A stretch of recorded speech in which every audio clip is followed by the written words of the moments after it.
What I wanted to do was to talk a little bit today, rather than just about what Sibo is, talk a little bit about the different types of Sibo, because we've got a relatively new kid on the block, and we've also, which is called the hydrogen sulfide, as well as the other two that I'm going to pass over to you in a second.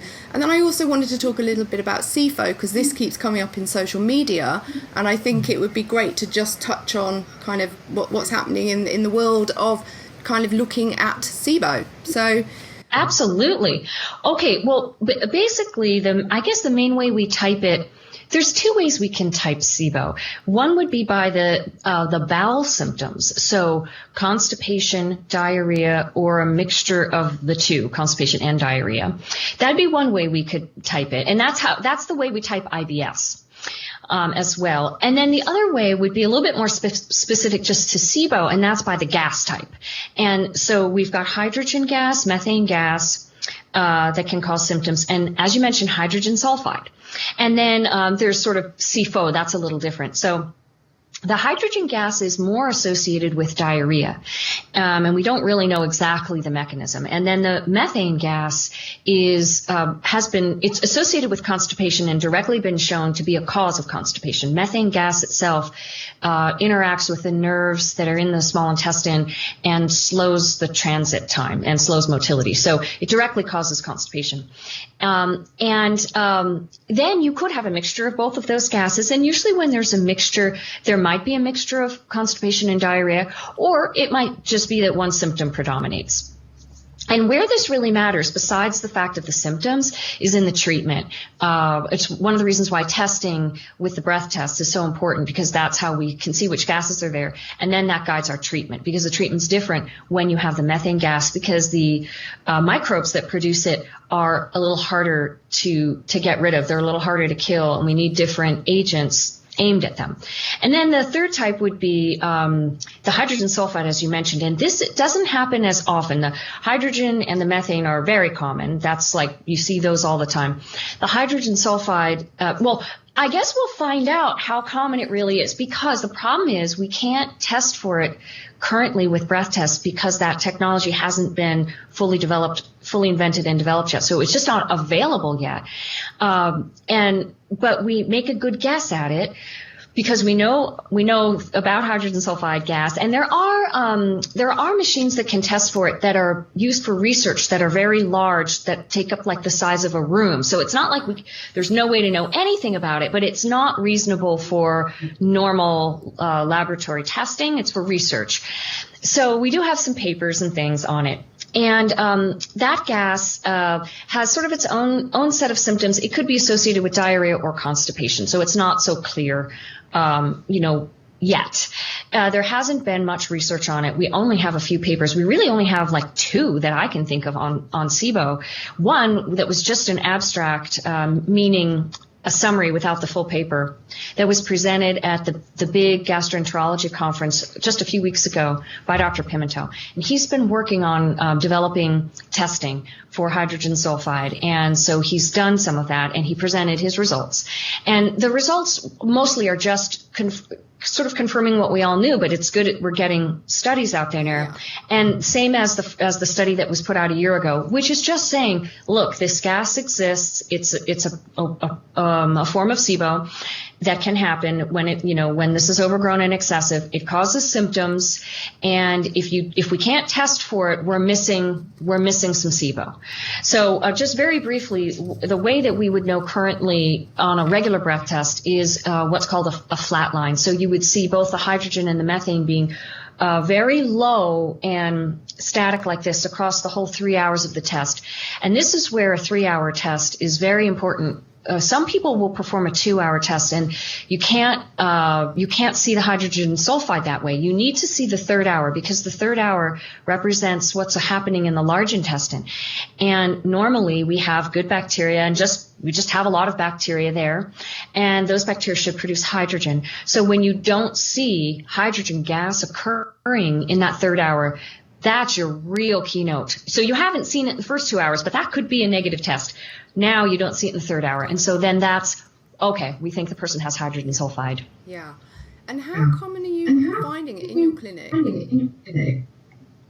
I mean, I might be a little skewed, because I do see sort of the more challenging cases. So I think I see more hydrogen sulfide, but even still, it's a small percent, maybe a fifth of my patient base. Okay.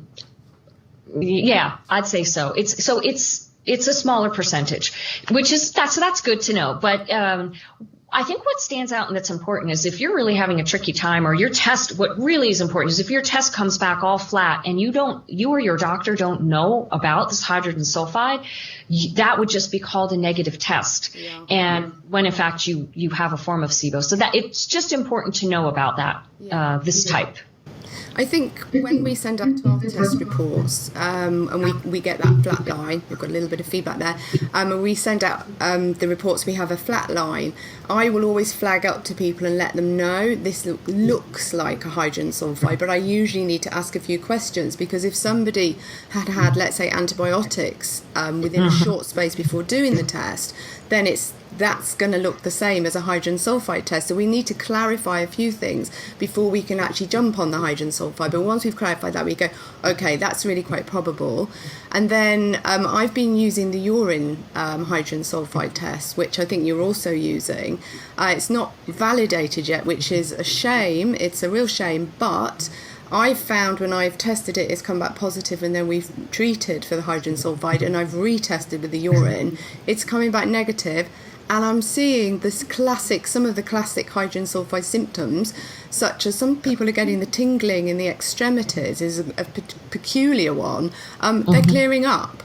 That's right. Yeah. That's exactly right. Yeah, so that test is, I think, available from Red Labs, RED, and developed up by Dr. Dermelier. Go ahead. Yeah. I also have it on my Smart Nutrition website. It's not on my SmartSibo Test website, but if you test through us, then and we think it's probable, we'll then suggest that you do it. So perfect. And you don't have to see me as a practitioner or one of my team as a practitioner if you test through us.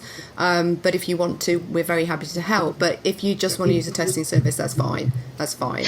Yeah, I started using that test. I found out about it from a patient who we suspected had hydrogen sulfide, and he found about this test. This was like 6 years ago. And at the time, the test cost 30, American dollars.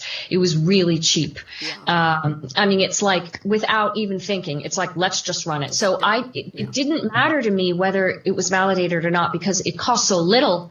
He was like, well, let's just try, and so I've been using it ever since. And then the price has been creeping up. And so now sometimes I may not run it because the cost is up there now, depending on the patient. But like you, I will see it correlates a good portion of the time. And then sometimes it doesn't correlate, but we see that with all kinds of things that we do anyway. Yeah. So I feel like because we haven't been able to test for hydrogen sulfide in breath, most physicians will just say, practitioners will just say that flatline's all they need for the diagnosis. But I wanted more. I just felt like I wanted more. So I would always follow up with the urine test. I'm a bit like that. I'm a practitioner that does like to test. I do like concrete evidence wherever I can get it.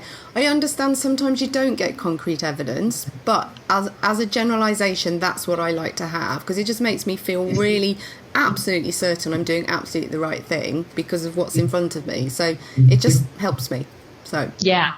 And in terms of that testing, I don't know when the breath testing, I don't have an estimated time, but obviously it's in the works. Dr. Pimentel's just talked about a study. He's doing it. So I don't think it'll be too long before we have it in breath. Am I right in thinking earlier in the year some other people had ran? Possibly some scientists in India, possibly. Exactly.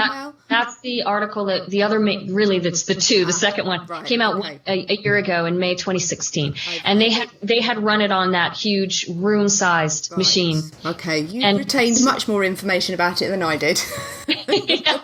And I wrote to them and we corresponded because I was like, oh my God, this is really the first sulfide Sibo study, and I was thrilled. So, and they were basically saying the same thing. It's just these studies are establishing the fact and importance of hydrogen sulfide in Sibo.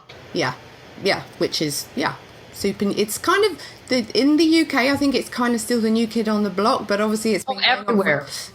But it's starting to pop up everywhere, and I thought it was worth us discussing it because it's going to be more and more relevant, I think, isn't it, as time goes on. So, okay.